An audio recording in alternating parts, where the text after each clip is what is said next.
right? We experience the highs of acceptance, and we also experience the lows of rejection. We all have this fair share. And we are wired, I believe that we are wired, that we hunger always for approval and approbation. Approbation. Approbation, another word for approval or praise. So I believe that we are just wired like that. Why? Why do you think we are wired like that? It's because God placed these needs and desires within us so that we might look to Him and He will fulfill those needs.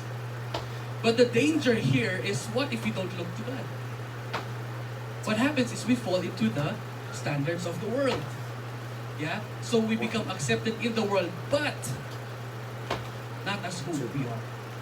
So we lose ourselves. We lose our identity because we're trying to please the world. Yes, we become accepted, but it's not who we are. So that's the danger. That's why yung pagiging hungry natin sa approval and sa praise, it's only God who can fulfill these needs. Amen? So, when that happens, we always play safe. We stay on our comfort zones. I'm just here. I'm okay. I'm doing good. I have a steady job. And they already know me. No more rejections. Comfort zone. No more level up. Gusto natin mag-level up, but we don't like the rejection. We always have the desire to ascend, but to avoid rejection. Such a perfect formula mo, no? Na kung pwede lang sana mag-level up without the failures.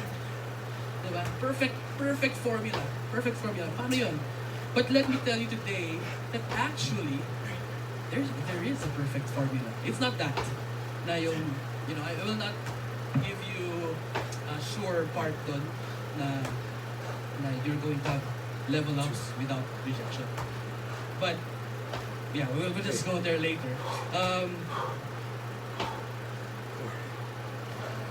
Perfect formula. Let me start here. It says in the Bible that the love of the Lord is not for sale. Do not buy it. It's not for sale. It's like grace. Okay?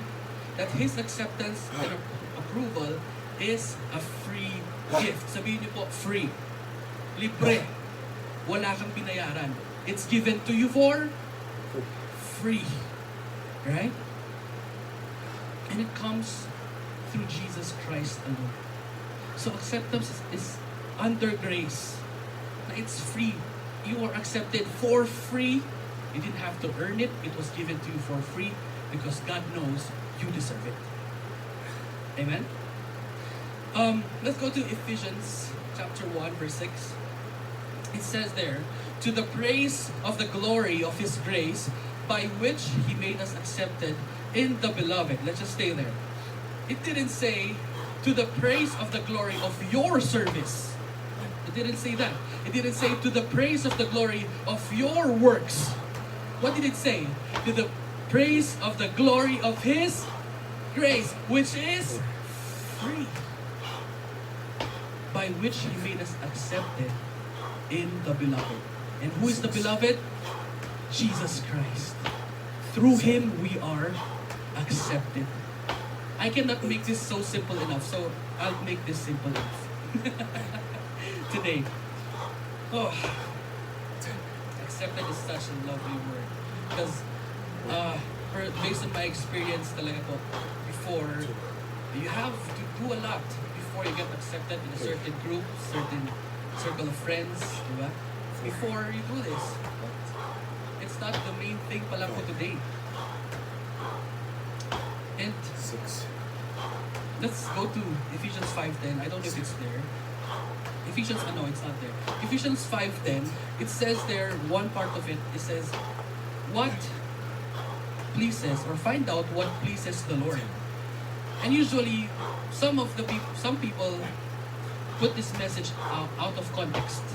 To find out what pleases the Lord. So, sinasabi nila, gumawa ka ng mabuti para pag may bumalik sa yung blessing, ibig sabihin tama yun.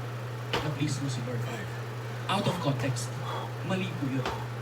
Ang sinasabi po sa verse na to, find out what pleases the Lord, is He's emphasizing on something. Hindi siya actually yung main definition. So, let me ask you, family, what pleases the Lord? Anybody can say? Tell me? Alright, I'll help you out. Let's go to the first verse. Matthew 17, verse 5. Sorry, Matthew 3, 17. And suddenly, a voice came from heaven saying, "This is my beloved Son, in whom I am well pleased."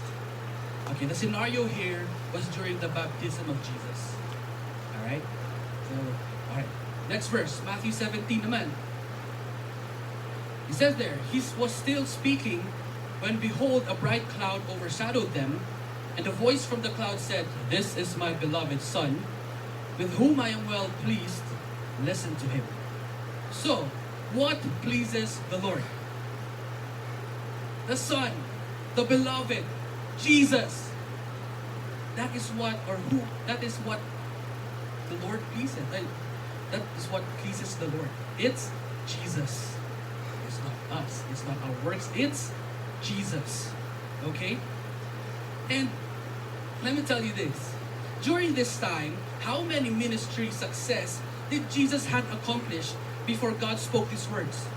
Remember, it was the baptism, the first scenario. In the second scenario, it was when Jesus went to the mountain with Peter, James, and John, and then they saw Jesus, diba, so super shining yung light niya, talking with Elijah and Moses. That was the second scenario. This was just after the baptism. So during those times, how many success ministries did Jesus do? None. Wala pa po. And yet, God already told Jesus, "I am well pleased with this guy, with my Son." Wala pa siya ginagawa ko. Binaptize lang siya. Sabi ka rin ni God, "Oh, I'm well pleased with you." Same thing. When we believed on the day that we believed of what Jesus has done on the cross, wala pa po tayong ginagawa. Yun lang ginawa natin. We just believed Jesus was already in you, and now God is already pleased with us. How simple is that? Let's go on.